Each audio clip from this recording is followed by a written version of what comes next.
I remember my childhood in Colorado, and sometimes it was full of snowy winters, full of sledding and running around and bundling up, and it was always fun.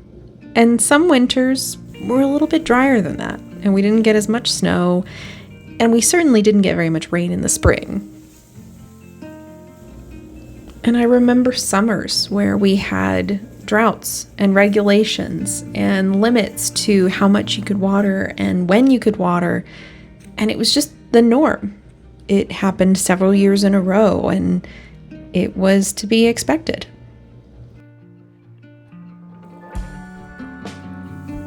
What I don't remember was a drought suddenly making my life miserable or making my summer completely unenjoyable. Now, granted, I was lucky in that I didn't grow up in the mountains where there were forest fires or something. I was down in the city. So there are cases where people had a really rough year due to drought.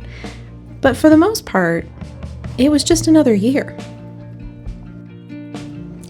It's something that I have always been conscious of, trying not to waste more water than is necessary. I turn the faucet off in between brushing my teeth. I try to pour leftover drinking water into plants. It's just kind of a normal habit in my life because we live in a semi-arid climate. So this is for all the new people who have moved here in the last, maybe it was a few months, maybe a couple of years, or maybe even just 10 years. It's okay. We will be okay. Yes, you do have to be more conscious of how much water you're using. Yes, we do have significantly less water and it is affecting certain systems. It will be okay.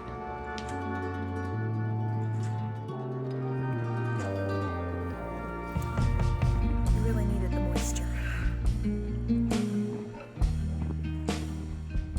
It doesn't mean that we stop trying to prevent damage from happening to our environment. It doesn't mean that we stop being aware of our water usage and taking care of the world around us, but it'll be okay.